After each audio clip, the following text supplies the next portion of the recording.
नमस्कार दोस्तों। मैं हूं केवल बिंब मात्र, विस्तृत संसार तुम्हारा है, और जिससे अंत से स्वयं सुगंधित वो अभिसार तुम्हारा है। हर पूजा का प्रथम पुष्प है तुम्हें समर्पित है शिव जी। मेरे इन कोरे भावों पर बस अधिकार तुम्हारा है। मेरी इन कोरे भावों पर बस अधिकार तुम्हारा है। आइए और हमारे कोरे भावों में समा जाइए। हमारी कलम की नोक पर रहिए।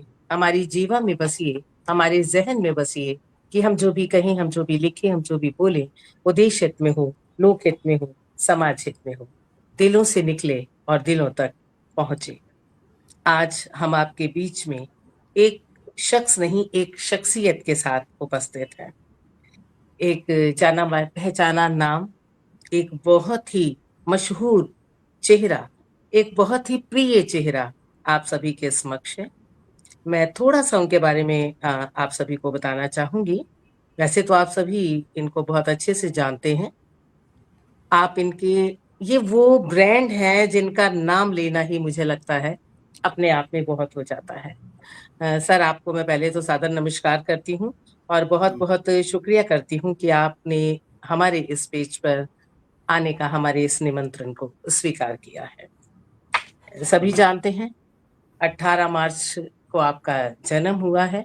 18 1 जमा 8 यानी 9। क्या बात है। प्रयागराज उत्तर प्रदेश से आप आते हैं और आप अपने गंभीर कर्मों को ही और सुशिक्षित मस्तिष्क को ही विधा प्रयोजन की एक मानते हैं। लिखने के लिए ये बहुत जरूरी है, ऐसा आप कहते हैं। तो चलिए, पहले से हम आपके साथ अपनी बात की मैं शुरुआत करती हूँ सर। वैसे तो लिखने की सर बहुत सी विधाएं हैं, गीत, हाइकू, छंद, कविता, कहानी। हम शुरुआती दौर में मुझे लगता है हम सभी इसी से ही अपनी शुरुआत करते हैं। तो अपने कॉलेज समय में या अपने स्कूल समय में आपने इस विधा को अपने लेखन के लिए कैसे चुना, या इस विधा ने आपको क्यों इतना प्रभावित किया? ऐसा है कि आज जैसे आपने भी चर्चा भी की कि मेरे शुभचिंतक जो है मुझे व्यंग्यकार के रूप में जानते हैं। जी। और मेरे शुभचिंतकों का तो यहाँ तक कहना है कि मेरा ओढ़ना और बिछौना व्यंग्य है। अरे वाह। पर मैं कहूँ कि व्यंग्य का मार्ग मैंने चुना नहीं, व्यंग्य तो मेरे मार्ग में आया है। आया है जी। और आपको क्या बताऊं कि मैंने तो लेखन का मार्ग भी नहीं चुना। अच्छा। जन्म से लेकर 15 वर्ष तक की आयु, 16 वर्ष तक की आयु में आप कह सकती है कि मैंने लेखकी ब्रह्मचर्य का पालन किया। और कहाँ किसी तक? कविता की लेखकी ब्रह्मचर्य का पालन करते अच्छा। हुए अरे वाह। ना ये कविता ये कामनी बड़ी अच्छी बात कही। ना कविता कामनी की ओर देखा, ना गद्य रूपा की ओर देखा।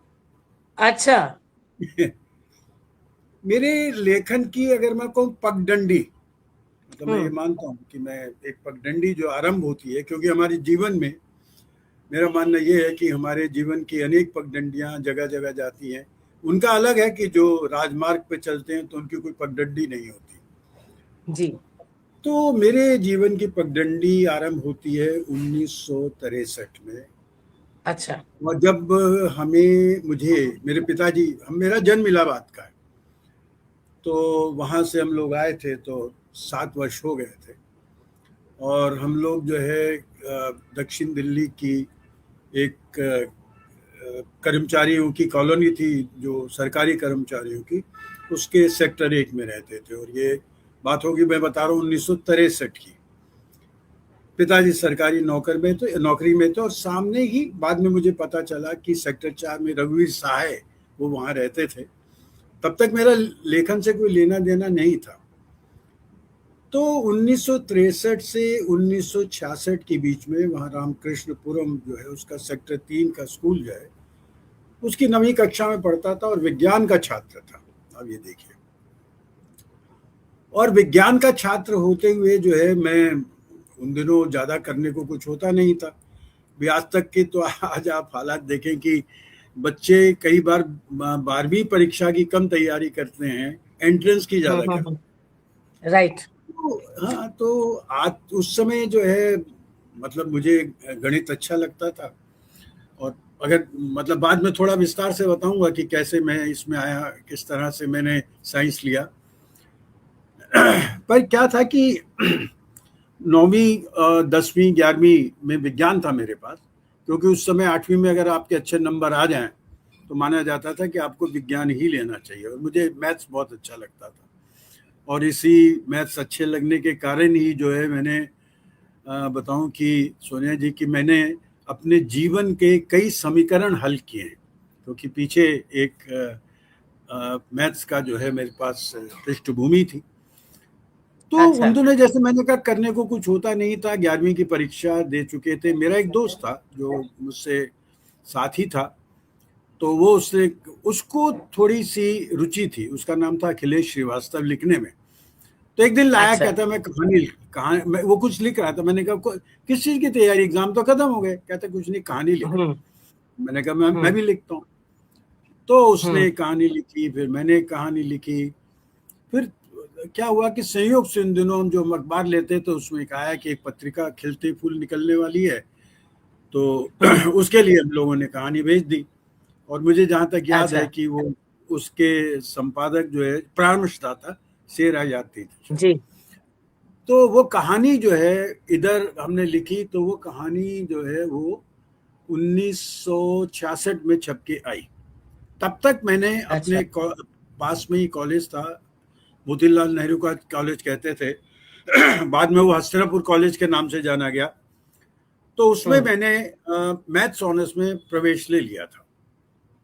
तो अभी अच्छा। शुरू के दिन थे, वो कहानी छप के आई तो मुझे लगा किसको हम्म। दिखाऊं। और मेरे आसपास हम्म। के जितने दोस्त थे वो सारे के सारे हम्म। ऐसे थे जिनको कहानी ऐसे मतलब नहीं था, उनको खेलने कोई से मतलब मतलब नहीं था। था। हाँ। हाँ, गिल्ली डंडा हम्म। खेलना या उससे। तो खैर हम्म। मैं कट शॉर्ट करता हूँ थोड़ा सा। तो वो जी कहानी जी मैंने जी। क्या करूं, तो मेरे दोस्त ने कहा कि किसी हिंदी के अध्यापक को दिखाओ। तो मैंने वहां हम्म। पे बैठे हुए थे हिंदी के अध्यापक डॉक्टर महेंद्र कुमार थे, तो उनके पास गया। मैंने कहा हम्म। सर ये कहानी छपी। उन्होंने देखी, अरे ये तो बढ़िया तुम्हारी कहानी छप गई। और उन्होंने हम्म। वहीं पास में नरेंद्र कोहली बैठे थे और साथ में बैठे हुए थे कैलाश वाजपेयी। तो उनको हम्म। कहा कि नरेंद्र देखो इसने कहानी लिखी है। फिर मुझसे बोले कि तुम क्लास में क्यों नहीं आते हो, कहानी लिखते रहते हो, क्लास हम्म। में क्लास शुरू हो गई है। मैं कहा सर मैं आता हूँ सामने, हम्म। तो आता हूँ, ये सामने होता है। बोले वहां तो नहीं, हिंदी ऑनर्स की हम्म। क्लास तो ऊपर होती है।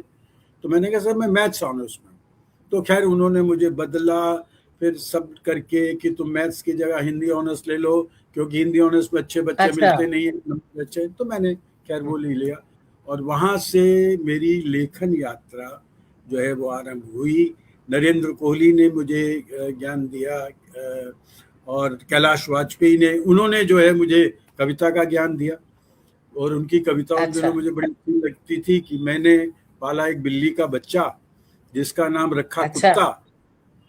मैंने हम्म। पाला बिल्ली का बच्चा जिसका नाम रखा कुत्ता। इसके हुए दो कुत्ता। फायदे, बिल्ली की बिल्ली हम्म। बच्चे का बच्चा, बिल्ली की क्या बिल्ली बात है। कुत्ते का। ये कुत्ते का कैलाश कुत्ता। वाजपेयी हाँ। की कविता। तो उस माहौल से आप समझ लीजिए लिखना जो है मेरा शुरू हुआ है। और भी बहुत सारी भी हम्म। चीजें हैं। फिर हम लोग दिल्ली विश्वविद्यालय का वो बड़ा 69 में जब मैंने ऑनर्स किया तो बड़ा स्वर्णिम दौर हम्म। था। उस समय डॉक्टर नगेन थे, डॉक्टर स्नातक थे, सुधीश पचौरी, हम्म। हरीश नवल, प्रताप सहगल, सुधा हम्म। नवल, ये सब लोग मतलब जी जी। हमारे समय के लोग हैं। तो वो लोग हम लोग थे। फिर वहीं से एमए किया हिंदू कॉलेज से ही मैंने। और हम्म। फिर एमलिट किया। और हम्म। पहले मेरा जन्म जो है इलाहाबाद का है। जी जी, अभी तो बताया आपने। बताया मैंने, तो उसके बारे में चलिए जब हम्म। आप पूछेंगे बता दूंगा संक्षेप में जो नहीं, भी आप आपने बता पूछा। रहे थे कि आपका जन्म इलाहाबाद में, अपनी बात कंप्लीट कर दीजिए, कोई बात नहीं। उससे कुछ मतलब आपके नाम के साथ उसका कोई लिंक है, शायद आप ऐसा बताने वाले थे। नहीं, नाम के साथ लिंक नहीं है। क्या था कि हम्म। मेरा मानना ये है कि इलाहाबाद जब जैसी आप कहते हैं, अगर आप कहते हम्म। देखें तो अभी पीछे ममता कालिया जी को जो साहित्य जी। अकादमी पुरस्कार मिला है, वो जीते जी इलाहाबाद से हम्म। मिला। और अच्छा। इलाहाबाद कहते, अच्छा उस समय का समय ये था कि जब आप कहते हैं मैं इलाहाबाद का हूँ, वैसे तो मैं बताऊं मेरे हम्म। लेखन की दृष्टि से, जैसे मैंने बताया कि लिखना तो कब बाद में शुरू किया। और अगर कहूँ मैं साहित्य की दुनिया में चांदी का चम्मच लेकर पैदा हुआ हूँ और जन्मजात साहित्यकार हूँ, अच्छा, तो नहीं नहीं, मैं मुंह में तांबे का क्या प्लास्टिक का चम्मच लेकर पैदा नहीं हुआ हूँ।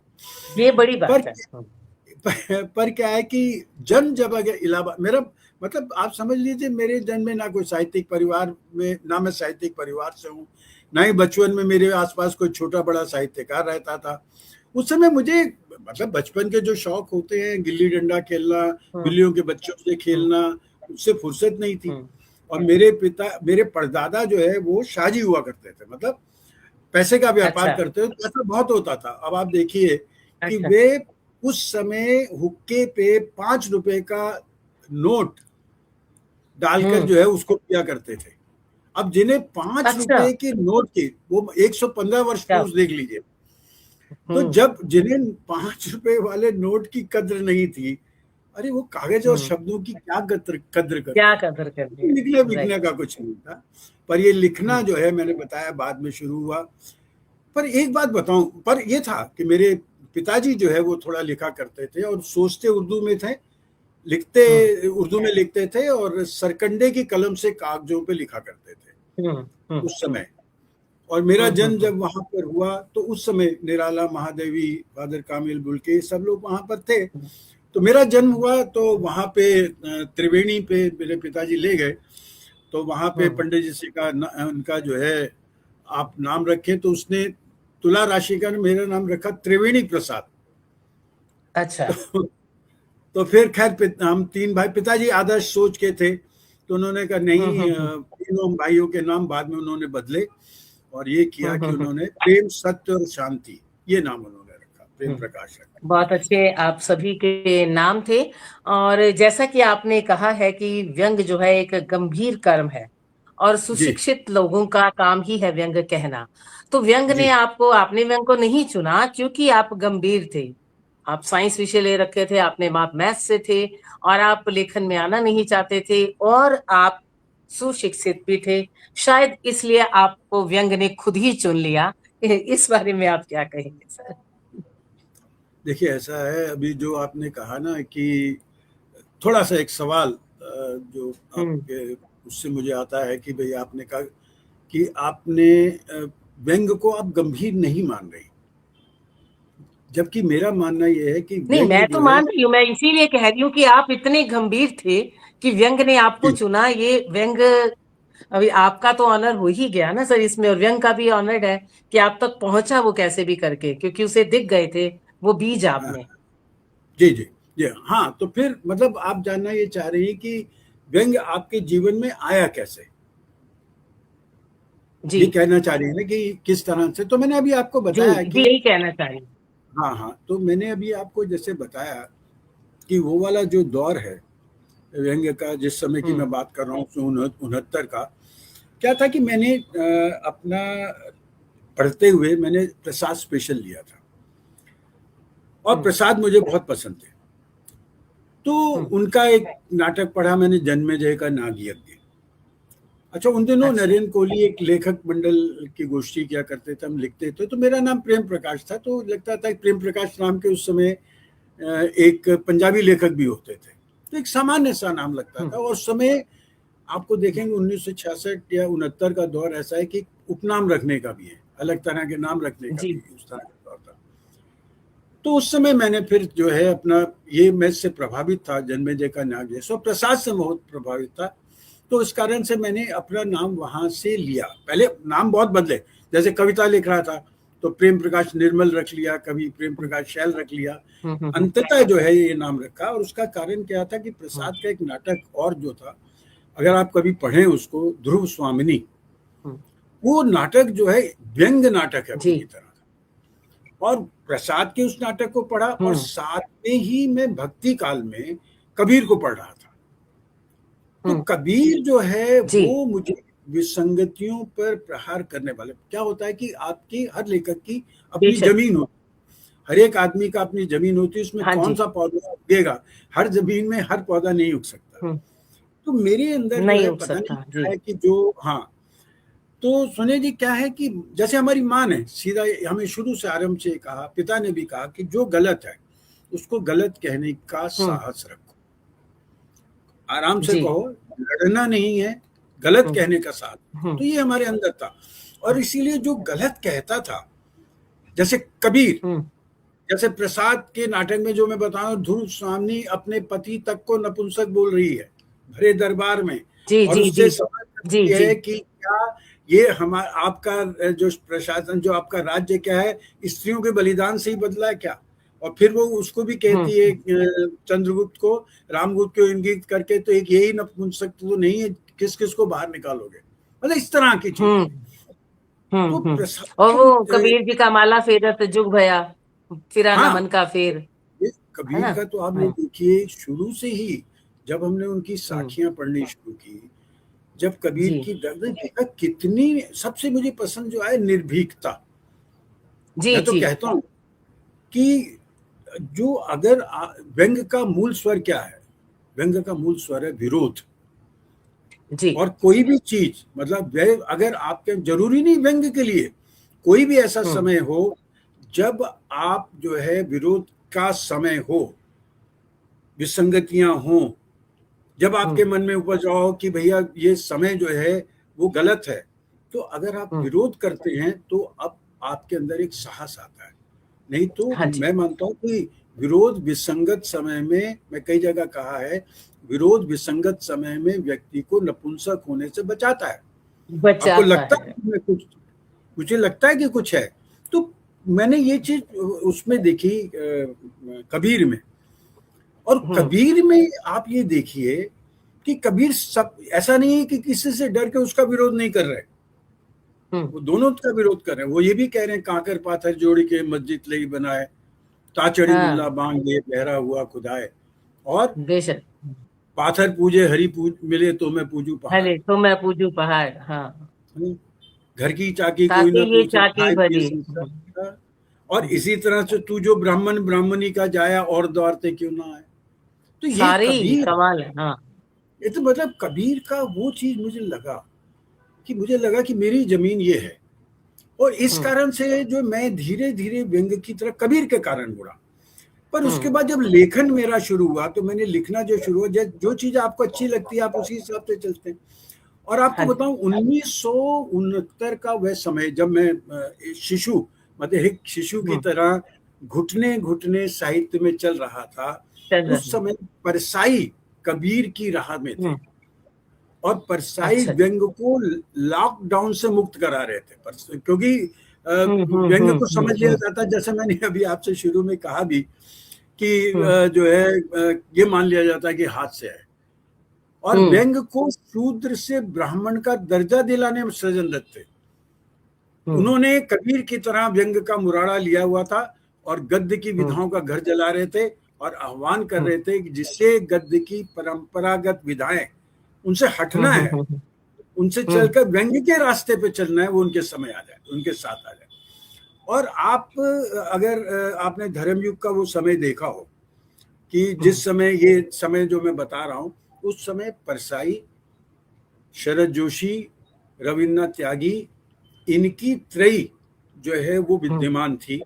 और बैठे जी। ठाले जो आता था, धर्मवीर भारती, और सब लोग पढ़ते थे, मैं भी पढ़ता था। और हर व्यंग्यकार का एकमात्र लक्ष्य होता था, किसी तरह से बैठे ठाले धर्मयुग में छप जाओ, ये रहता था। तो हमारी पीढ़ी के और लोग भी थे, हम लोग। तो हम्म। उस समय जो है ये जो परसाई जो है, वो मुझे लगा ये कबीरी धार राह के व्यक्ति है। तो मेरे वो, हम्म। एक तरह से मैं कह सकता हूँ, मेरी पाठशाला बने, मैं उनको अपनी पाठशाला। पाठशाला उनमें से ऐसे। आपके आदर्श तो सबसे ज्यादा कौन रहे? हर किसी का जैसे कोई आदर्श होता है, तो आपका हाँ, भी कोई आदर्श रहा?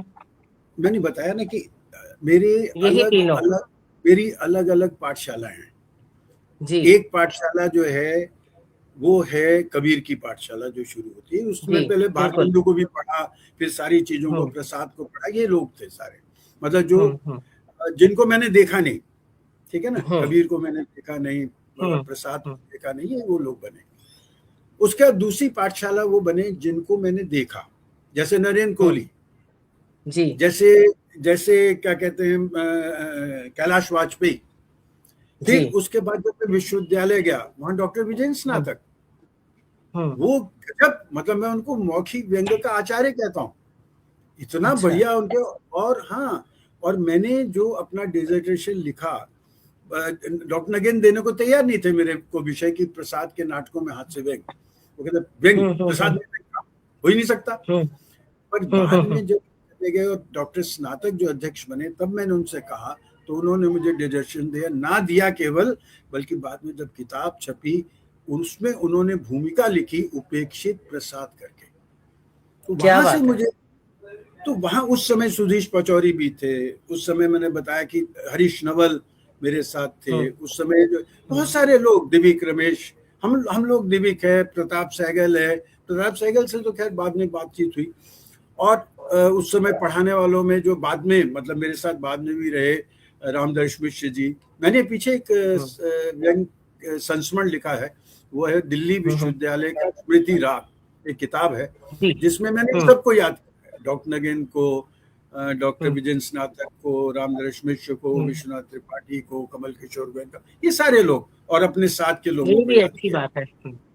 तो ये सब लोग जो है, सुनिए जब क्या होता है कि जो आदमी ये अहंकार पालता है ना कि मैं अकेला ही हूँ और मैं राजपथ पर चल, वो व्यक्ति जो है, मैं वैसा व्यक्ति नहीं हूँ। मैं मानता हूँ कि मेरे जीवन की पगडंडी थी जो चलते चलते विज्ञान से जो है वो मुड़ गई, ऐसे रास्ते पे चलेगी जो रास्ता मैंने देखा नहीं था, जहाँ सांप बिच्छू भी हो सकते, कांटे भी हो सकते थे, हिंस्र पशु भी हो सकते थे, पर उस सारी पगडंडियों पर मुझे ये सारे लोग मिले जिन्होंने मुझे एक तरह का सहारा दिया।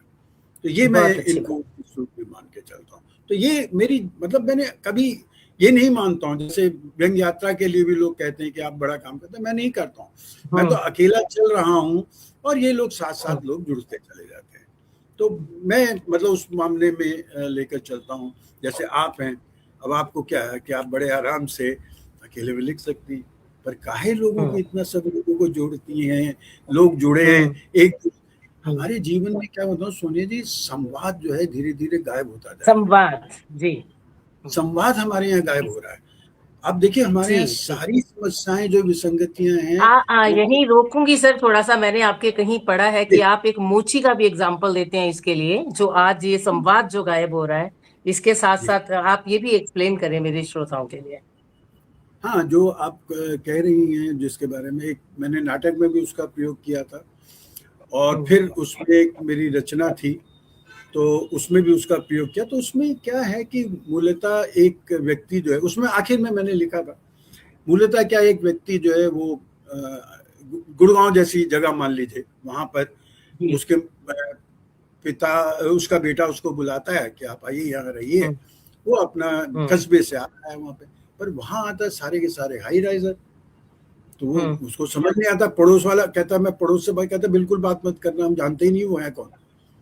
अच्छा। तो फिर वो एक दिन सुबह कहता उसका बेटा कंप्यूटर पे लगा हुआ है, तो उससे कहता है कि बेटा मेरी ना यहाँ कहाँ मोची कहाँ मिलेगा।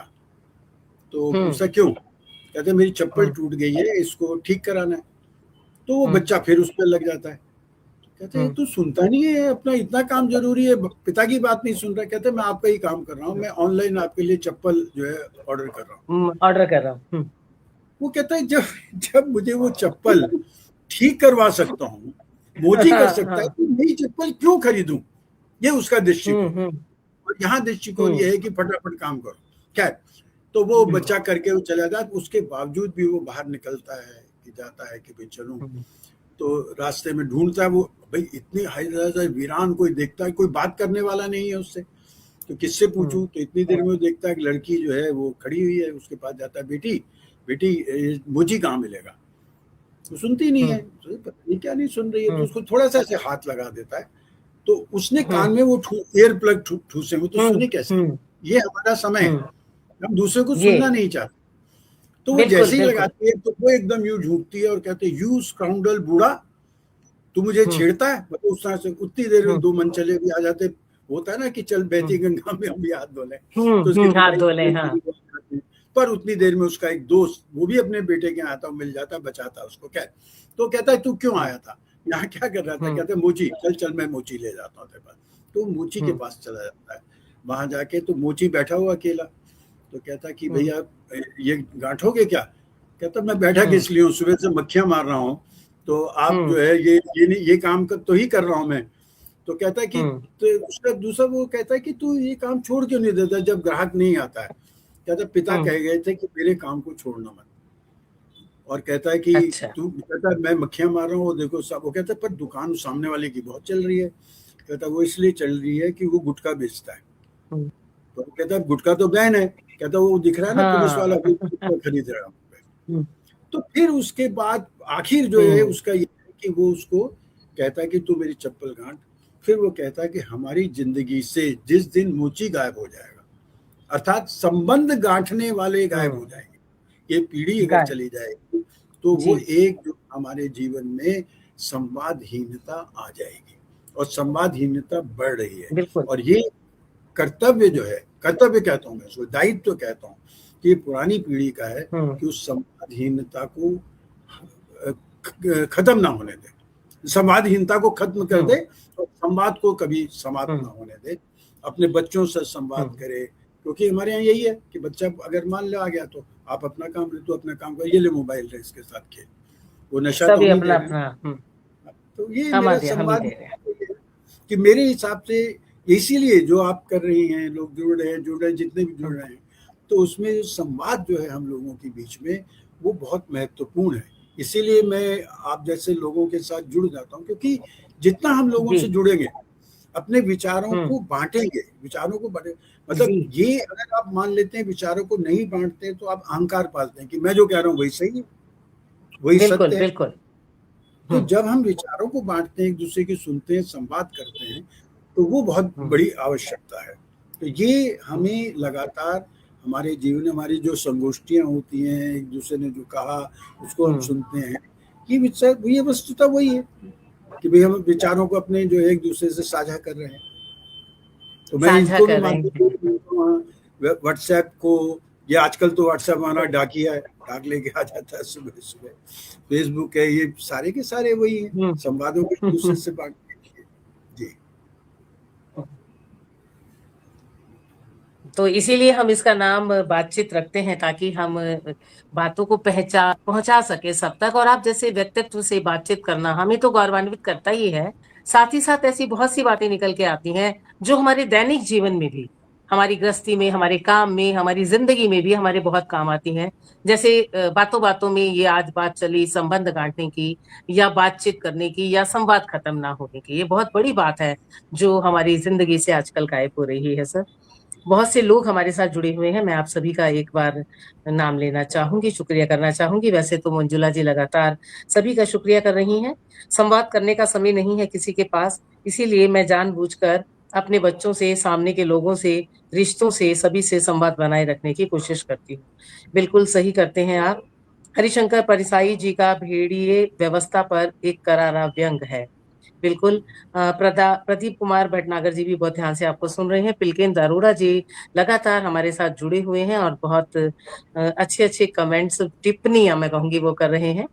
कि जैसे व्यंग के बहुत से रूप हैं, उनमें से एक रूप जो आजकल पिलकेंद्र जी बड़ी तेजी से अपना रही हैं वो है इनकी टिप्पणियां। तो शायद इनकी टिप्पणियों पे एक किताब भी है, आने वाली है या आ चुकी है, आई डोंट नो। तो आप सभी का, बहुत से लोग और भी हैं ऊपर जा चुके हैं, आप सभी का बहुत बहुत उनके नाम स्क्रॉल हो चुके हैं। आप सभी का जी। बहुत बहुत शुक्रिया। तो यहाँ सर मैं आपकी एक नई पुस्तक के बारे में आपको बधाई दूंगी। और उसका जो शीर्षक है जिसने मुझे बहुत ज्यादा प्रभावित किया है, व्यंग का आयतन। तो ये शीर्षक आपने कैसे चुना, या क्या इसमें आकर्षक, मुझे तो बहुत आकर्षक लगा। तो मेरे दर्शकों को, ये श्रोताओं को आप बताएं इसके बारे में। नहीं, ये तो वस्तुतः जो किताब व्यंग जिसकी का आप बात करें, आयतन। व्यंग का आयतन जो है, ये ममता कालिया जी द्वारा संपादित अच्छा, मेरे संपादित है, लेखन, ओके। हाँ, उनके द्वारा संपादित मेरे लेखन पर जो अलग अलग लोगों ने कहा है, अलग मतलब हम्म। उसमें सारी पीढ़ियां हैं। मतलब उसमें हम्म। कन्हैयालाल नंदन की भी पीढ़ी है, रामदास मिश्र की भी पीढ़ी उस तरह की है। मेरे साथ जितने लोग हैं जो साथ चल रहे हैं, पिलकेंद्र जैसे उसकी बात की, उसने भी उसमें लिखा है।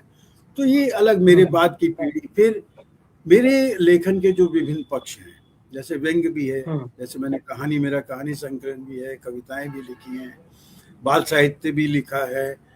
फिर संपादित किताबें काफ़ी की हैं, जैसे धर्मवीर भारती पर जो किताब संपादित की है कि धर्मयुग के झरोखे से धर्मवीर भारती, नरेंद्र कोहली पे नरेंद्र कोहली के ना होने का अर्थ, या नरेंद्र कोहली व्यंग सृजन को लेके, ऐसी परसाई पे जो किताब है हिंदी व्यंग की धार्मिक पुस्तक हरिशंकर परसाई, तो ये संपादित की है।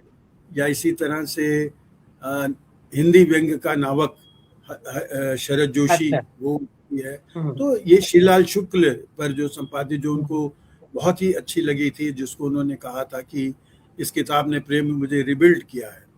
तो इसी तरह से साहित्य अकेडमी के लिए मैंने श्रीलाल जी पे उन पर लिखा है, साहित्य हिंदी साहित्य के निर्माता श्रीलाल शुक्ल को लेकर। तो ये अलग अलग हैं, तो अलग अलग पक्षों पे, मतलब लोगों ने किस दृष्टि से, जैसे महेश दर्पण ने अलग रखा, दिव्यक रमेश ने मेरी कविता के पक्ष पर लिखा है, तो ये कुछ लोगों ने व्यंग को लेकर लिखा है, कुछ लोगों ने मेरे जो साहित्य सह्यात्री रहे ज्ञान चतुर्वेदी हैं या हरीश नवल हैं, जो हम लोग साथ साथ मतलब तीनों, और इसी तरह से विष्णु नागर हैं, तो इन लोगों को लेके फिर मेरी जो पत्रिका है उसको लेके, तो अलग अलग पक्ष हैं इसमें। और मेरे ख्याल में 400 पृष्ठ की है, तो इससे पहले भी एक आ चुकी है मुझ पर किताब, तो ये ममता जी ने संपादित की है। तो अब इसके बारे में मैं क्या हूँ, बाकी तो लोग बहुत कहें अच्छी तो बात, बहुत बहुत। हाँ, नहीं वो तो ठीक है, मैं समझ गई सर, बहुत बहुत इसके लिए बधाई। मेन तो इसके हम टॉपिक की बात कर रहे थे, इस शीर्षक की। तो सर, ये आपकी जो पहली पुस्तक है राजधानी में गवार, जी जो काफी चर्चित रही, जी तो इसमें किस तरह एक व्यंग की या कोई व्यंग अगर आप हमें सुना सकते हैं तो हम वो भी जरूर सुनना चाहेंगे। सभी श्रोता बड़ी बेसब्री से आपका इंतजार कर रहे हैं। विनय विक्रम जी भी जुड़ चुके हैं, आपको भी बहुत बहुत शुक्रिया करती हूँ मैं। धन्यवाद पुरानी यादों की तरफ ले जाने के लिए। क्या था कि मैं जी। उन दिनों व्यंग लिख रहा था और मेरा संकलन जो है तैयार हुआ, तो मेरी जो रचना है राजधानी में गंवार, ये मैंने बताया ना कि जी। 1969 के करीब थे हम लोग और रहते थे आर के पुरम में। तो मैं वहां से, उस समय मुझे लगा कि मुझे हिंदी का टाइप सीखना चाहिए, तो मैं वहां से सरोजिनी नगर, जो करीब लगभग समझ लीजिए कि वहां से 3-3.5 किलोमीटर था, पैदल जाता था। अच्छा। रेमिंगटन पर हिंदी का ओके। टाइपराइटर, हाँ उसमें अपनी पहली रचना मैंने ये टाइप की थी, उसको काफी लंबी रचना थी। और फिर तब तक जो है धर्मयुग में और चीजें भी प्रकाशित हो गई थी, तो मुझे लगा संकलन आए। उस समय रविन्द्रनाथ त्यागी वहीं पास में रहते थे, नरेंद्र कोहली का मैंने आपको बताया ही, और उन्हीं दिनों श्री कृष्ण नाम के एक, जिनको मैं कहता हूँ प्रकाशक, जो बाद में बने, कहने को उनका नाम जो है श्री कृष्ण था, पर वो थे सुदामा, रहते सुदामा की तरह थे, श्री कृष्ण मैं उनसे अक्सर कहता था। तो राधा कृष्ण में काम करते थे, उन्होंने अपना प्रकाशन शुरू किया। उन्होंने ही राम कथा नरेंद्र कोहली की प्रकाशित सबसे पहले की थी, जो बाद में इतनी चर्चित हुई, और उसके बल पर इतनी उनको बिकी वो, कि उसके बल पर उन्होंने अपनी बेटियों की शादी की। नरेंद्र कोहली उस समय सबसे ज्यादा रॉयल्टी पाने वाले कथाकार, रचनाकार बने। देखिए, ये बातें हमें नहीं पता जो पता लगती हैं। क्या बात। ये देखिए उस समय का बात है। उस समय तो क्या था कि थोड़ा सा बैकग्राउंड क्यों उसने प्रकाशित की, क्योंकि नरेंद्र कोहली ने जो राम कथा लिखी, वो उस समय धर्मयुग में छप के चर्चित हुई। जैनेन्द्र ने भी उनकी प्रशंसा की, पर जिस प्रकाशक को भेजा वो सबसे लौट आई पांडुलिपि। उसका पहली का नाम था दीक्षा, जो छपा था बाद में। तो उसमें आप देखिए राजपाल, जितने बड़े बड़े प्रकाशक थे, फिर उन्होंने देखा ये श्री कृष्ण मिले इनको, नरेंद्र कोहली को, और वो रहते थे विश्वास नगर में, कर्ण गली में, चादरा में। तो मैं भी उनके साथ गया, मैं तो उनके साथ ही था, तो उनके गए, तो उन्होंने कहा देखो श्री कृष्ण ये पांडुलिपि है, इसे तुम प्रकाशित करो, और इसको जो है मैं लगाऊंगा, तुम्हें पैसा लगाने की जरूरत नहीं। श्री कृष्ण ने कहा कि अच्छा 2 दिन के बाद मैं बताता हूँ। तो उन्होंने कहा, श्री कृष्ण देखिए कितने ज्यादा प्रकाशक की दृष्टि से और समझदार व्यक्ति थे। पढ़ने के बाद उन्होंने कहा कि पैसा आप नहीं लगाएं, पैसा मैं लगाऊंगा, पर एक शर्त है, जब तक मैं ना कहूं इस श्रृंखला को आप किसी को नहीं देंगे, क्योंकि वो जानते थे ये बहुत चर्चित हो। और यही हुआ। उसके बाद उन्होंने दीक्षा लिखी, फिर संघर्ष की ओर लिखा, फिर अवसर लिखा, संघर्ष की ओर, फिर तो खैर बहुत सारी उनकी चीजें हैं। तो वहीं से मेरा ये राजधानी में गंवार, जो खूब सारी चीजें आ गई थी, तो ये रचना मेरी राजधानी में गंवार किसी पत्रिका में प्रकाशित नहीं हुई, पर नाम बड़ा अच्छा लगा, और जैसी संकलन और चीजें थी तो मैंने नाम उसको बड़ा आकर्षक है। तो वो है राजधानी भी में उसको गंवार। एब्सर्ड रचना है, एब्सर्ड बहुत लंबी है, तो मैं यहाँ तो खैर नहीं सुनाऊंगा, आपको दूसरी सुनाऊंगा। पर नहीं, वो मैं रचना, समझ गई, लंबी रचना है। हाँ। तो वो जो है उसमें जो गोष्ठी हुई थी, आप देखिए उस गोष्ठी में नरेंद्र कोहली, सुधीश पचौरी, अवध नारायण मुदगल, रविन्द्रनाथ त्यागी, हरीश नवल, दिविक रमेश, मतलब कितने जो नाम ले सकते हैं आजकल के सारे उसमें थे, जिन लोगों ने उस पर चर्चा की थी। तो वो शुरू में ही सब लोगों ने उसको पसंद किया, और उसकी रिपोर्ट जो है धर्मयुग में भी छपी थी, बाकायदा चित्र के साथ छपी थी, उसके प्रकाशित किया था। तो वहां से लोगों ने स्वीकार किया। फिर उसका बेशर्म में जयते आया, जिसके लिए डॉक्टर विजेंद्र स्नातक ने मुझसे कहा, प्रेम ये नाम मत रखो, ये तो हमारे देश का जो है सत्यमेव जयते का जो है मजाक उड़ाता है, तो तुम्हारे साथ ये हो जाएगा। मैं कहा सर मैं उसकी चिंता नहीं करता, जो व्यंग्यकार कहना चाहता है कहेगा, तो मैंने खैर वो रखा। ऐसे ही जब मैंने सीता अपहरण केस नाटक लिखा, तो तब लोगों ने मुझसे कहा कि अरे ये व्यंग्यात्मक नाटक है, उसमें कई थी। तो जब छपा था वो उस रूप में, तो पहले तो एक रचना के रूप में था, तो कमल किशोर गोयनका जी ने उसका बहुत विरोध किया। इस तरह से सुधीश पचौरी ने कहा भैया तुम गए, अब तो तुम्हारा बहुत विरोध होगा, पिटोगे परसाई की तरह। मैंने कहा पिट जाएंगे, जो देखा जाएगा। तो ये उस समय की रचनाएं था। तो राजधानी में गंवार आया, फिर पुलिस में ये प्रकाशित हुआ था। तो उसके बाद से चलती रही। पर आपने क्या कहते हैं कि होता है ना कि अपना बचपन आप याद दिला रहे, बचपन बड़ा अच्छा लगता है। तो मेरे लेखन का जो शैशव काल था, उसमें जो ये आया राजधानी गंवार, उसके बाद बहुत सारे लोगों ने जब भी मतलब लिखा भी, उसकी चर्चा की, प्रशंसा की, उनको उसके पहली रचना जो थी मनुष्य और ठग, वो लोगों को बहुत पसंद आई थी, और उसकी अधिकांश रचनाएं जो है धर्मयुग में प्रकाशित हुई थी। तो इसलिए वो जो है से आया, फिर लिखना जारी रहा। तो कोई व्यंग अगर कोई रचना अगर आप सर हमें सुना सके, मतलब आप एक रचना देखें। जी जी हाँ मैं सुनाता हूँ। और आपके सामने है तो आप सुनाइए। जी हाँ, मैं ये कह रहा था कि ये जो आप पहले आप क्या कह रही हैं? जी मैं कह रही थी जब तक आप निकाल रहे हैं मैं नाम लेती हूँ, सामने है तो आप पढ़िए, बस मैं यही कह रही हूँ। जी तो हमारे साथ जयशंकर जयप्रकाश शर्मा जी हैं, सरोजनी कौशिक जी हैं, आशीर्वाद दे रही हैं सबको। जर्रा जी जुड़ चुके हैं, उमंग जॉली सरीन जी कह रही हैं बिल्कुल आप सही कह रही हैं, वो सबको नमस्कार कर रही हैं। अन्ना पाटनी दी यूएसए से हमारे साथ जुड़ चुकी हैं। धर्मेंद्र अरोड़ा मुसाफिर जी पानीपत से हमारे साथ जुड़ चुके हैं। तो सभी नए लोगों का भी बहुत बहुत स्वागत है। मूलचंद अरोड़ा जी भी हमारे साथ जुड़ चुके हैं। विनय विक्रम सिंह जी कह रहे हैं सुंदर चर्चा हेतु बहुत बहुत बधाई। हम कोशिश करते हैं कि बहुत बड़े लोगों को, अच्छे लोगों को, अच्छा लिखने वाले लोगों को, चर्चित लोगों को मैं कहूंगी कि आपके बीच में हम लाएं, और जो हमारे बड़े हैं जिनसे हम सीख सकते हैं कुछ, उनकी बातचीत से हम उनके बारे में जानें, और अपने दैनिक जीवन में उनकी बातों को अपना कर अपने लेखन का सुधार करें। साथ ही साथ अपने जीवन में भी उनकी बहुत सी बातों को हम अपना सकते हैं। चलिए सुनते हैं हम एक रचना प्रेम जी से। स्वागत जी धन्यवाद।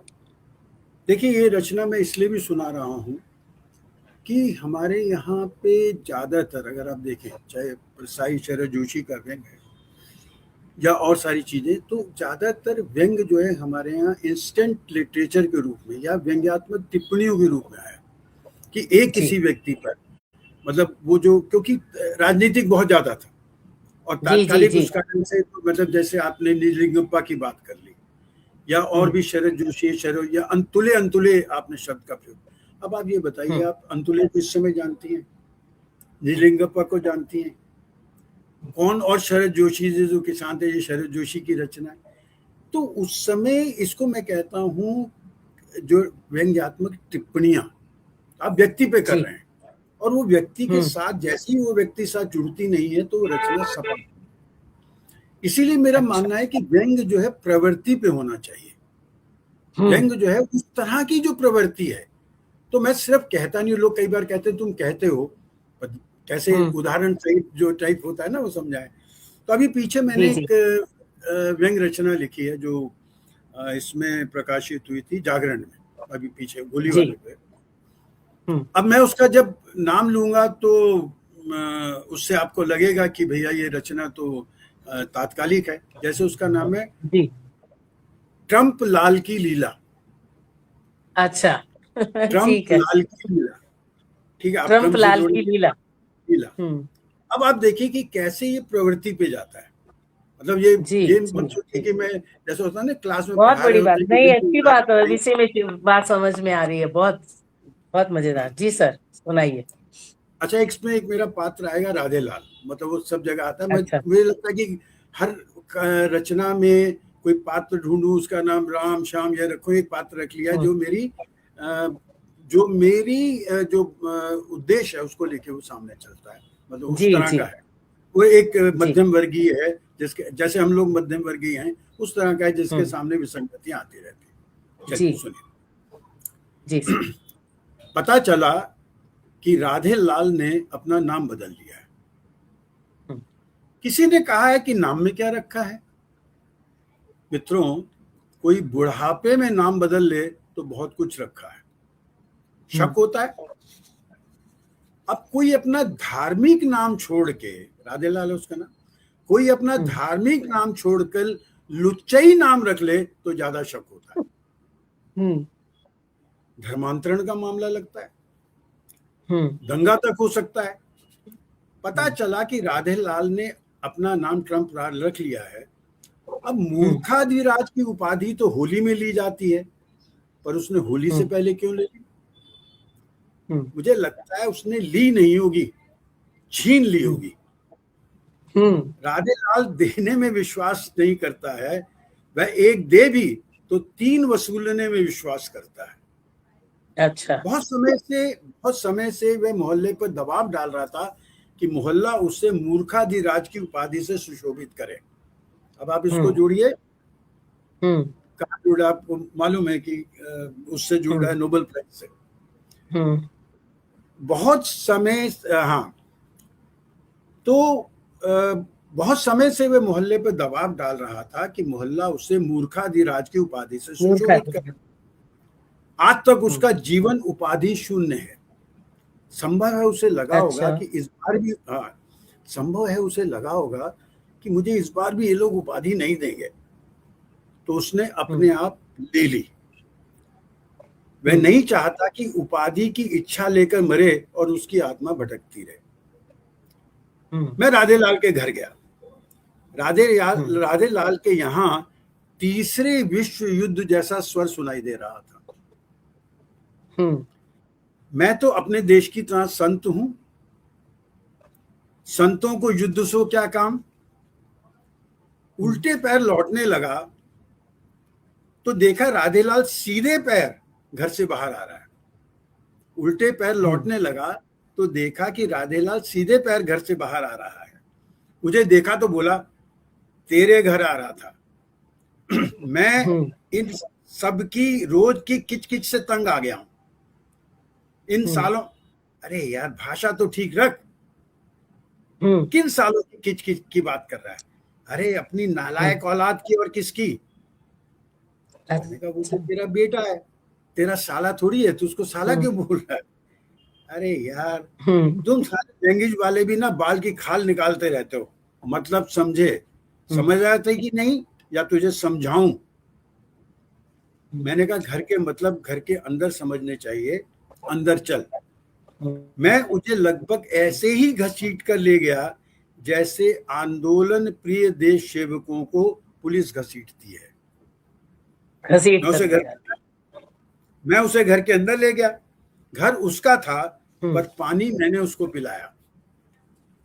हम्म घर उसका था, पर पानी मैंने उसको पिलाया। तो उसके बाद जो है, एक मिनट, ये, हाँ, इतनी देर में उसका बेटा आ गया और हम्म बोला, हाँ, घर छोड़कर जाने की धमकी दे के गए थे जनाबे दमकौर, हम्म सुबह के बुद्धू दोपहर को कैसे लौट आए? राधे हम्म लाल ने कहा, मैं आया नहीं हूं, लाया गया हूं। लाया जैसे गया हूँ। लाया गया हूं, जैसे चुनाव में वोट बेचूं मतदान केंद्र में आता नहीं है, लाया जाता है। राजेलाल ने कहा मुझे मेरा ग्रेट फ्रेंड लेके आया है, मुझे मेरा ग्रेट फ्रेंड लेके आया है। तो उसके बेटे ने कहा फ्रेंड, आप तो किसी के ग्रेट क्या फ्रेंड तक नहीं हो सकते। आपका दोस्त तो वही हो सकता है जो हाँ जी करे। हाँ जी करे तो ग्रेट, ना जी करे तो आप तो दोस्ती को यूज एंड थ्रो की तरह इस्तेमाल करते हो। राजा ने देखा, देखा इस हरामजादे को तूने। मैंने मध्यस्थता करते हुए कहा, अरे हरामजादे की बाप जी, अरे हरामजादे के बाप जी, इस मुद्दे को छोड़िए और मूल मुद्दे पे आइए। नहीं, तूने अपना नाम बदल लिया है। राधा के प्यारे कृष्ण के स्थान पर दुर्योधन के प्यारे शकुनी का नाम रख लिया है। राधेलाल से लाल हो गया है। राधेलाल फुफकारा, नाम मैंने नहीं बदला है, इन नास पीटे बेटे ने बदला है। मैंने कहा बेटे, तूने इनका नाम क्यों बदल दिया। बोला अंकल, आजकल इनकी किसी बात का भरोसा नहीं रहा। अच्छा। सुबह पूछो कि नाश्ते में क्या खाएंगे, सुबह पूछो कि नाश्ते में क्या खाएंगे, तो महाराजा के अंदाज में बोलते हैं आज तो हम आलू का पराठा खाएंगे। अब अंकल कोलेस्ट्रॉल बड़ा है, इनकी बहू प्यार से समझाती है, कहती दलिया खा लो, तो मुस्कुराकर कहते हैं बहू जैसा तुम कहो वही खा लूंगा। अच्छा। इसके बाद ये टॉयलेट चले जाते हैं। 1 घंटे बाद आते हैं, टेबल पर नाश्ता तैयार है, बहू ने दलिया रखा हुआ है, और दलिया देख के चिल्लाने लगते हैं मुझे नहीं खाना दलिया, मैं कोई बीमार हूं, मुझे तो पराठा चाहिए। अब समझाओ इनको कुछ, तो नाक पे इनके गुस्सा बैठा रहता है, उसे जुबान पे ले आते हैं, लगता है जैसे गुस्से का दौरा पड़ गया। उस समय जनाबे धमकौर बन जाते हैं, कहते हैं कि अपनी दौलत में से 1 पैसा नहीं दूंगा, सारी धन दौलत मंदिर के नाम कर जाऊंगा।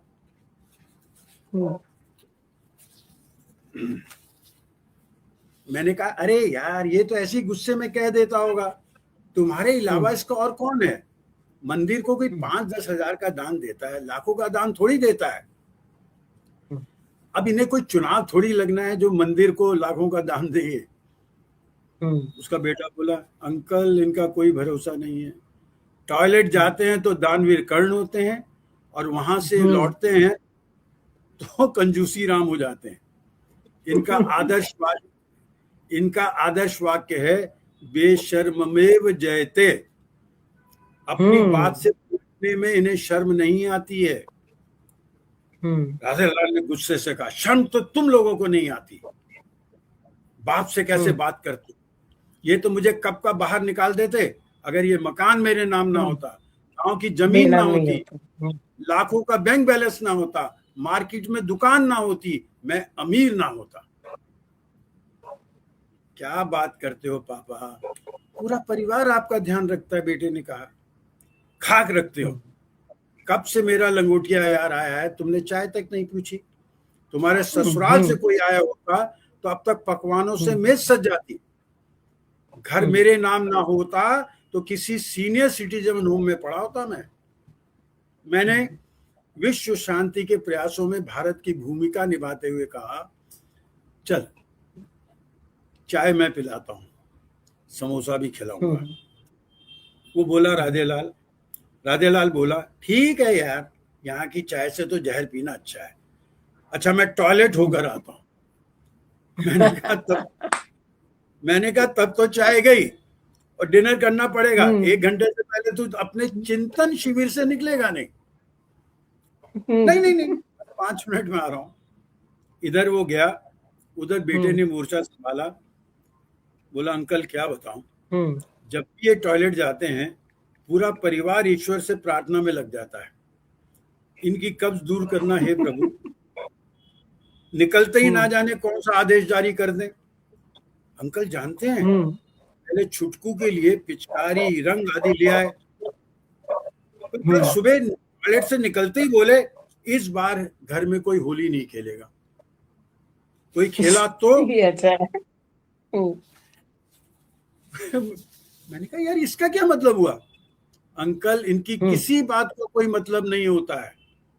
छुटकू तो हम्म, कहता है, छुटकू उनका पोता कहता है कि हम्म, दादू ट्रेम्पोलिन है, ट्रेम्पोलिन बच्चों का हम्म, एक खेल होता है, दादू ट्रेम्पोलिन हम्म, है, जो भी इनके कब्जे में आ जाता है उसको उछल कूद करवाते रहते हैं। इतनी हम्म, देर में टॉयलेट से फ्लश की आवाज आई। हम दोनों ने हम दोनों एक दूसरे की पीठ की दीवारों को घूरने लगे। राधेलाल को विश्वास हुआ कि उसके पीठ पीछे हमने कोई चर्चा नहीं की है। चौड़ी नहीं मुस्कान करता। के साथ बोला, चल आज तुझे मैं बढ़िया चाय और समोसा खिलाता हूँ। हम टपरी में पहुंच गए। राधे हम्म, लाल ने इस अंदाज में राधे लाल ने इस अंदाज में चाय समोसे का ऑर्डर दिया जैसे नवलखा हार खरीद रहा हो। बोला, देख हम्म, बढ़िया चाय पिला रहा हूँ, एक की जगह दो हम्म, समोसे खिला रहा हूँ। अब होली वाले दिन हम्म, तेरी ओर से बढ़िया स्कॉच और काजू बादाम होने चाहिए। मैंने कहा हम्म, चाय के बदले में स्कॉच, समोसे के बदले में गज, काजू, हाँ, ये तो सरासर हम्म, बदमाशी है यार। कहता है इसमें बदमाशी हम्म, क्या है, ये तो अपनी अपनी कीमत है, हम्म, कीमती दोस्त के लिए कीमत तो चुकानी पड़ेगी। अच्छा, मैंने कहा अच्छा धौंस दिखाता है, और अगर ना पिलाऊं तो? उसने अट्टहास किया, जुर्म करेगा तो जुर्माना भुगतना पड़ेगा, तू एक की चार पिलाएगा। मैंने कहा जुर्माने की धौंस दे रहा है मुझे, जुर्माना नहीं भुगता तो क्या कर लेगा? बोला, तेरी होटल वाली एप्स्टीन फाइल खोल दूंगा, तेरी होटल वाली एप्स्टीन फाइल खोल दूंगा। मैंने कहा तू भी तो हफ्ते उस फाइल फाइल में खोल दूँ। है, मैंने कहा तू भी तो उस फाइल में है। हम्म, बोला, मेरे घर हम्म, में और मेरी मोहल्ले में कितनी इज्जत है तू देख चुका है। मोहल्ले वाले तुझे संभ्रांत नागरिक मानते हैं, उन्होंने तुझे नागरिक सम्मान भी दिया गया है, मुझे तो सब लुच्चा मानते हैं, हम्म, मेरा तो कुछ बिगड़ेगा नहीं, हम्म, तेरे सारे कपड़े उतर जाएंगे और तू आत्महत्या को हम्म, तरसेगा। समझा कि नहीं समझा? मुझे समझना था, मैंने समझदारी दिखाई, हम्म, हाथ जोड़ के पूछा, हम्म, कौन सी स्कॉच पिएगा? बोला, उसके मुख पर हम्म, क्रूरता खेलने हम्म, लगी और उसने कहा, हम्म। Johnny walker blue. ये रचना। अच्छा, धन्यवाद। क्या ये शानदार रचना है। और पढ़ने का जो आपका अंदाज, वो उससे भी ज्यादा खूबसूरत, वो रचना को उसके मयार तक लेकर जा रहा है एक्चुअली। नहीं तो सुनने में थोड़ा वैसा, आजकल के जैसे बच्चे हैं। तो बहुत ही मजेदार रचना है सर, हर लाइन में हर जगह अपना बिल्कुल सटीक व्यंग जहां हमें समझ में आया सबको। मंजीत मीरा जी भी बहुत जुड़ चुके हैं हमारे साथ। बहुत बड़े व्यंगकार को सुनना बहुत अच्छा लग रहा है। आपका बहुत बहुत धन्यवाद हम तक इनकी आवाज पहुंचाने के लिए। तो आप सभी का धन्यवाद कि आप यहाँ सुनने के लिए उपस्थित हैं। जरा शायरी जी भी कह रहे हैं बहुत सटीक व्यंग, सरोजनी कौशिक जी भी कह रही हैं बहुत सटीक व्यंग। सभी इसके शब्द शब्द को बड़े ध्यान से सुन रहे हैं, क्योंकि बहुत सी पंक्तियां इसकी उन्होंने कोट की हैं। इससे पता लगता है कि आपके इस व्यंग को सभी ने बहुत ध्यान से सुना है। उमंग जौली सरीन जी कह रही हैं बहुत रोचक। हम्म, जरा जी भी कह रहे हैं बहुत रोचक। तो चलिए इसी तरीके से बने रहिएगा और इसको शेयर करते रहिएगा। सर, आपने महिला व्यंगकारों पर एक जो है प्रकाशन किया है, महिला व्यंगकारों को लेके। जबकि हमारे समय में, जब हमारी जो दादी नानी थी, मुझे ये लगता है कि वो अपनी किचन में, अपने घर में सबसे बड़ी व्यंगकार या टॉन्ट कर कसने वाली वही हुआ करती थी। लेकिन व्यंग लेखन में महिलाएं कहाँ स्टैंड करती हैं, वो इसके लिए आप क्या कहना चाहेंगे सर? आपने तो स्पेशली उनके लिए काम किया ही है, तो आप हाँ, इसके बारे मतलब में हमें देखिए, बताइए। जो बात आप कर रही हैं, देखिए ऐसा है कि मेरे अपने दो तीन पक्ष हैं, मतलब व्यक्तित्व के अगर आप जी। कहें। हम्म, एक पक्ष तो लेखन का, जिससे मैंने शुरुआत की। जी। दूसरा पक्ष मैंने ये देखा, मेरी चिंता यहाँ शुरू हुई, मैं बीच में 4 वर्ष के लिए जो है यूनिवर्सिटी से वेस्ट इंडीज गया था। तो वहाँ पे जाके मैंने अतिथि आचार्य के रूप में हिंदी पढ़ाई, पर उसका इस चीज़ से लेना देना। पर मैं जब आया, तो जब हम्म, मैं गया था तो 49 वर्ष का था, तो अभी चीज़ें मैं समझ रहा था। और हम्म, 99 में गया तो उस समय चीजें बदल रही थी। मतलब 20वीं शताब्दी समाप्त हो रही थी, 21वीं आ रही थी। और जी अगर आप देखें तो उस समय हमारे यहाँ बाजारवाद धीरे धीरे प्रवेश कर रहा था। अचानक हमारे यहाँ 2 विश्व सुंदरियां बनी। हर लड़की को लगने लगा कि मॉल और ये सजने लगे। हर लड़की को लगा कि शिक्षा से अधिक सुंदरता, तो सौंदर्य जी प्रसाधन, कितने सारे उस तरह की चीजें आ गई। हम्म फिर दूसरा मैंने ये देखा कि हमारे यहाँ पर, मैं भी लिख रहा हूँ, लगातार व्यंग लिखा जा रहा है, हम्म पर कैसा लिखा जा रहा है हम्म इस पे कोई चर्चा नहीं है। कोई चर्चा नहीं, बहुत बिल्कुल। लिखा गया, बहुत लिखा जा रहा है। और मुझे लगा कि व्यंग का कहानी एक आ जाती है तो उस पर बातचीत होती है, उस कहानी हम्म की किताब पे बातचीत होती है, उसकी समीक्षाएं होती हैं। तो हमारे यहाँ पर कोई रचनाकार का मूल्यांकन ही नहीं है। अब हम्म आप देखिए, शरद जोशी ने कितना लिखा है, आप हम्म जानती है, ढेरों लिखा है। पर जी आप शरद जोशी पे उस समय की बात बता रहा हूँ, 1999 में कोई उन पर आलोचना की किताब दिखा देते, कोई यार नहीं। थीसिस होगा जो लिखा होगा। रविन्द्रनाथ त्यागी, उन्होंने इतना लिखा। श्रीलाल शुक्ल सिर्फ राग दरबारी से जब प्रसिद्ध हुए तो उन पर लिखना शुरू हुआ, पर उतना नहीं लिखा गया। परसाई पे क्यों लिखा गया?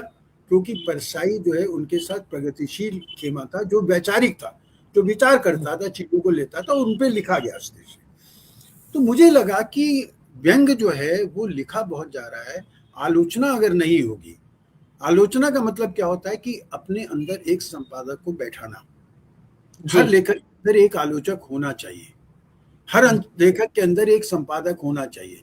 हर लेखक जब लिखता है तो वो कहता है कि ये रचना तो मेरी नोबेल प्राइज जारी है रचना, हर रचनाकार ये बहुत श्रेष्ठ लिखती है।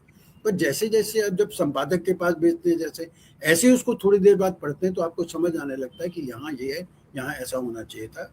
पर ज्यादातर हमारे यहाँ व्यंग का ये हो गया कि भाई कॉलम के लिए मांगा जा रहा है, आपने उठा के धड़ से रचना भेज दी वहां पे, उसको दोबारा रीडाइट भी किया, देखा भी नहीं, उसका देखा। तो मुझे लगने लगा दूसरा ये है कि अभी मैंने एक तब जनसत्ता में भी लिखा था व्यंग को लेके कि तू भी रानी मैं भी रानी कौन भरेगा पानी। हमारे व्यंग में सब रानियां हैं, पानी भरने वाला कोई नहीं है, कोई नहीं है, श्रम करने वाला कोई नहीं है व्यंग के लिए। और व्यंग पे विमर्श बहुत कम हो रहा है। और व्यंग पे जैसे ही आप व्यंग कहते हो तो लोग उसको हास्य व्यंग जोड़ लेते हैं। जैसे हमारे यहाँ जो नेता के साथ भ्रष्टाचार जुड़ जाता है कि नेता तो जी जी भ्रष्टाचार, जी जी जी ऐसे ही आप जैसे ही व्यंग कहोगे हास्य भी इसके साथ होगा। तो उसने भी क्या किया कि ये जो काम बहुत पहले से कबीर ने किया कि व्यंग को गंभीरता दी, व्यंग को प्रहारक बनाया, परसाई ने किया, वो धीरे धीरे मुझे लगने लगा कि इसके कारण से जो है उसका मूल्यांकन ठीक नहीं हो रहा है। तो इस कारण से मैंने पत्रिका भी निकाली। इस कारण से मैंने ये सोचा कि व्यंग विमर्श बहुत आवश्यक है। हाँ तो जी व्यंग विमर्श की दृष्टि से ही मैंने पत्रिका निकाली, जिसमें मैंने, क्योंकि मैं ये मानता हूँ, कई लोगों ने बाद में भी कहा कि भाई जैसे ही आप, जैसे अब आप, मैं मतलब अलग अलग रूप हैं, अब जैसे ये काम कर रही हैं आप, इस काम के लिए आप देखिए कितनी तैयारी की होगी आपने, कितना मेरे लिए भी पढ़ा हो। इससे क्या होगा कि उस समय मान लीजिए आपके मन में कोई रचना छूट रही फूट रही होगी तो आपने उसको पीछे डाल दिया, चल तू अभी रहने दे, अभी चुप रह। जैसे होता है ना कि माँ अपने बच्चे काम कर रही हो, बहुत ऑफिस का काम कर रही, बच्चा उसको कहती तू चुप रह अभी। ऐसे ही रचना को हम चुप करा देते हैं, ये रचना चुप कर। तो ऐसे ही आपको रचना को बैक सीट में डालना पड़ेगा। पर अगर आप अच्छा काम कर रहे हैं तो फिर आप जो है उसकी तरफ ध्यान देते हैं और उसकी तरफ भी ध्यान देते हैं, दोनों तरफ मतलब बांट लेते हैं। तो मुझे ये लगा कि फिर मैंने कहा कि जब निकालना तो मैं प्रयोग के रूप में निकालूं, मैंने संपादक तो बनना नहीं, मुझे प्रयोग के रूप में निकालूं। तो मैंने 5 अंक निकाले उस समय। पहला था व्यंग का मनोविज्ञान क्या होता है, हम क्यों व्यंग करते हैं, व्यंग हमें क्यों समझता है। अब आप देखिए उस समय निर्मला जैन, कमल किशोर गोयनका, देविक रमेश, रमेश उपाध्याय, इन सब ने उस पर लिखा। मतलब बहुत सारे लोग, मतलब इन लोगों ने उस पक्ष पर लिखा जिस पर आज तक किसी ने नहीं लिखा था, किसी ने नहीं। फिर व्यंग में मिथकीय प्रयोग।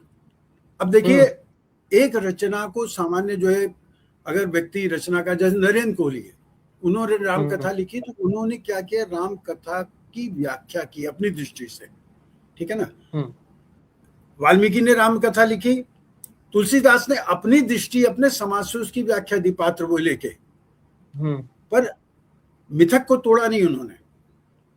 पर व्यंग्यकार जो है वो मिथ को तोड़ता है। जैसे मैंने बताया सीता अपहरण केस, वो सीता जी का अपहरण करा देगा और पुलिस वाले उसको ढूंढने निकल रहे हैं। मिथ को तोड़ता है।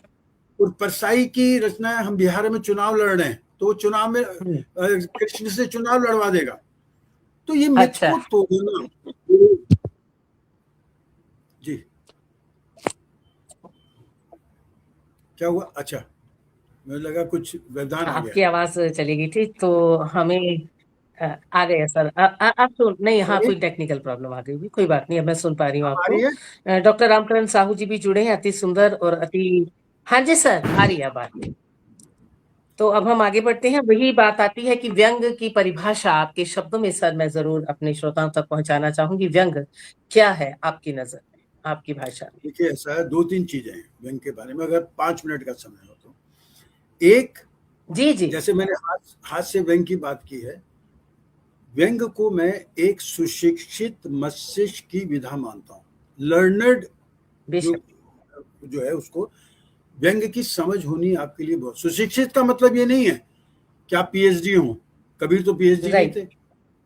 अब हमारे अगर आप मुहावरे लोकोक्तियां देखें तो जिसमें ना नो मन तेल होगा ना राधा नाचेगी, ये कोई पीएचडी ने थोड़ी कहा है ना।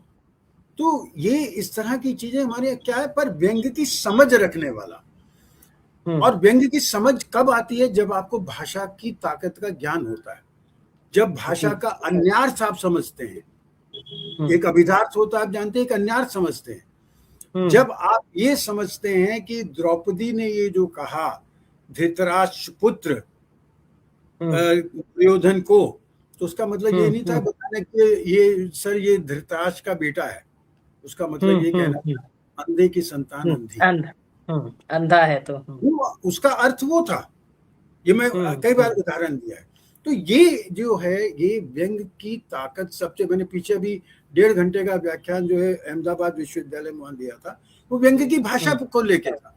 अब जैसे आप कहते हैं ना, उनका है कि बिहारी का सच सैया के दोहरे, जो नावक के तीर देखन में छोटे लगे घाव करे गंभीर। 3 चीजें होनी चाहिए व्यंग।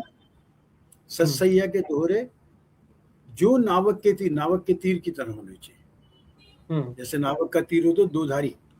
इसी तरह से देखने में छोटे लगे, मतलब उसमें विस्तार नहीं है, उसमें व्याख्या नहीं है। व्यंग में व्यंग में अर्थात नहीं होता है कि आप कहें मेरा कहने का मतलब ये है, मेरा कहने का मतलब। हाँ, मेरे कहने का अर्थ ये है, मेरे कहने का मतलब ये है। बिल्कुल, बहुत। पर उसका लक्ष्य है घाव करना गंभीर। पर कैसा घाव करना? मैं मतलब ये कि भाई आप तो, अगर इसका मतलब क्या है, मैं कई जगह इस चीज को कह चुका हूँ, आपके प्लेटफॉर्म पे भी कह रहा हूँ कि घाव कैसा करना। आपके पास में व्यंग का हथियार है, पर उसका प्रयोग आप कैसे कर रहे हैं? क्या एक सैनिक की तरह कर रहे हैं या हत्यारे की तरह कर रहे हैं? बंदूक दोनों के हाथ में। बंदूक सैनिक के पास में, वो आपकी रक्षा के लिए करेगा, और ये इधर जो है वो हत्यारा जो है आपको जान से मारेगा। तो व्यंग का प्रयोग आपने महाभारत के लिए करते हैं या बिहारी की तरह करते हैं, जिसने नहीं पराग नहीं मधुर मधुर नहीं विकास ही काल, अली बली सो बंदियो आगे कौन आवाज, राजा जयसिंह का जीवन बदल दिया, पूरे राज्य का जीवन बदल दिया। तो आप चिकित्सक की तरह करते हैं, शल्य चिकित्सा करते हैं कि या आप जो है, तो मेरा मानना यह है कि व्यंग्यकार को मूलतः मैं मतलब 3 उसकी स्टेजेस मानता हूँ व्यंग्यकार की जो है। पहला, क्योंकि व्यंग आप कैसे करते हैं, आपको विसंगतियां परेशान करती हैं, ठीक है ना, तो आपको विसंगतियों की पहचान करने की क्षमता होनी चाहिए। इससे काइंड ऑफ ये ऐसे है जैसे एक डॉक्टर है, चिकित्सक है, उसको सबसे पहले क्या करता है, आपको देखते ही कहेगा जाओ ये टेस्ट करा लो। डायग्नोस करेगा ना पहले, तो डायग्नोस, बिना डायग्नोस को तो इलाज नहीं करे, तो डायग्नोस करा लो, वो कहेगा ये टेस्ट। ऐसे ही सबसे पहले रचनाकार को डायग्नोस करना चाहिए कि हमारे समय की क्या विसंगतियां हैं। उन विसंगतियों को जब वो देख लेता है, फिर वो इलाज करता है। एक अगर मान लो, मतलब उदाहरण भी देता हूँ कैसा इलाज करता है। जैसे मान लो, ये उदाहरण कई बार दिया, लोग कहेंगे सर हर बार यही बोलते हैं, तो भैया सूरज पूरब से निकलता है तो पूरब से ही बोलना पड़ेगा, पश्चिम हाँ, से तो तो पूरब से बोलेंगे। ही निकलेगा। तो उसमें क्या है कि जैसे मान लीजिए ये उदाहरण कई लोग मेरा अपने नाम से भी कोट कर लेते हैं कि जैसे एक मान लीजिए कि कोई सुंदरी है, सुंदर लड़की है, पर उसके क्या है कि उसके जांग में फोड़ा हो गया है बहुत, और उसमें से मवाद बह रहा है, गंदगी बह रही है, और उसको फटाफट स्टेशन पे इमरजेंसी वार्ड में लाते हैं। अब आप देखिए कहाँ व्यंग कौन विधाओं से भिन्न है। आपने इमरजेंसी वार्ड में लाए, वहां डॉक्टर आएगा, डॉक्टर आके अब आप बताइए कि क्या वो सबसे पहले डॉक्टर उस लड़की के सुंदर चेहरे की तरफ देख के कहेगा हे कमल नहीं तू कैसी सुंदर है, उसको वो उसकी नजर जाएगी ही नहीं। तो व्यंग्यकार की नजर जाएगी ही नहीं, क्योंकि वो प्रेम गीत उसकी लिखने नजर वाला फोड़े पे और मवाद पे जाएगी, राइट। कि वहां पे नजर जाएगी। पहले वो उसको मवाद को साफ करेगा, फिर देखेगा उस पे चीरा लगाएगा, फिर मरहम पट्टी करेगा। क्यों करेगा? चीरा क्यों लगाएगा? जिससे वो सुंदर लड़की और सुंदर हो जाए और उसका दर्द कम हो जाए। और उसके बाद आप उसको कहाँ भेजते हैं? उसके बाद वो वार्ड में जाती है जहां नर्स उसकी सेवा करती है करुणा से। ऐसे ही करुणा प्रधान व्यंग को होना चाहिए। वो वंचितों पे कभी व्यंग नहीं करना चाहिए, जो पहले से वंचित हो, कि भैया देखो ये रिक्शे वाला है, ये जो है 10 रुपए लगते हैं, 15 रुपए ले लिए और इसने तो मुझे लूट लिया, भ्रष्टाचार करता है। पर वो भ्रष्टाचार नहीं कर रहा, अपने परिवार के जीवन यापन के लिए कर रहा है। तो उसका जीवन यापन के लिए, और जो धनिक करता है वो अपनी अय्याशी के लिए करता है, उसके लिए वो करता है। तो ये व्यंग को लेकर मेरा दृष्टिकोण है। तो व्यंग और हास्य को मैं अलग मानना चाहता हूँ। व्यंग का उद्देश्य क्या है, व्यंग का तरीका क्या है, और व्यंग का मूल स्वर विरोध है। और विरोध से हमें घबराना नहीं चाहिए, ना विरोध सहने से, ना विरोध करने से, जो मैंने आपको आरंभ में नहीं कहा था। जी जी, बहुत अच्छी बात है सर। जहां से हम शुरू हुए थे वहीं पर हम फिर से पहुंच चुके हैं। मंजीत मीरा जी का बहुत सुंदर एक कमेंट है। व्यंग का अंतिम लक्ष्य हमेशा सकारात्मक परिवर्तन होता है। एक व्यंगकार बुराई पर प्रहार इसलिए करता है ताकि उसे सुधारा जा सके। इसमें बात सीधे तौर पर ना कहकर घुमा फिराकर या प्रतीकों के माध्यम से कही जाती है। जी मंजीत मीरा जी, आप बिल्कुल सही कह रही हैं। बाकी तो हमारे सामने व्यंग पुरोधा बैठे ही हैं, उन्होंने हमें इसके बारे में बहुत कुछ बताया है। बहुत कुछ प्रतीक जो बोझिल ना हो, उपमाओं के माध्यम से तो आप कह देते हैं, प्रतीक जो है कई बार बोझिल हो जाता है। तो उसको थोड़ा सा व्यंग के लिए सबसे बड़ी बात है कि उसकी भाषा, इसीलिए व्यंग पसंद किया जाता है, उसकी भाषा सीधे पाठक से जुड़ती है, उसको उलझाती नहीं है। ये थोड़ा जी जी कोई नहीं, मतलब उनका अपना मत है। बहुत अच्छा रहा आज। जी सर, जी नहीं कुछ हो कह रहे थे आप? नहीं, मैं कह रहा हूँ तो कि बहुत अच्छा रहा आज का ये बातचीत का सत्र, पर आधा अधूरा रहा। अभी बहुत कुछ बाकी है आपके बारे में जानना, आपसे सुनना, आपको कहना। तो हम इसे पार्ट 1 का नाम देंगे, क्योंकि 1 घंटा 12 मिनट हो चुके हैं हमें बातचीत करते हुए। इसका एक सत्र हम और करेंगे सर, आपसे इजाजत लेते हुए। अभी नहीं, और महीने बाद जैसे ही आपको समय मिलेगा, ताकि इसको हम ज्यादा से ज्यादा शेयर करेंगे, इसको लोग सुन सकें बड़े अच्छे से, और डाउनलोड करने के बाद मैं आप तक भी इसे पहुंचाऊंगी। बहुत बहुत शुक्रिया आपका हमसे जुड़ने के लिए, अपना कीमती समय हमें देने के लिए, और हमारी एक आवाज पर हमारे बीच में उपस्थित रहने के लिए।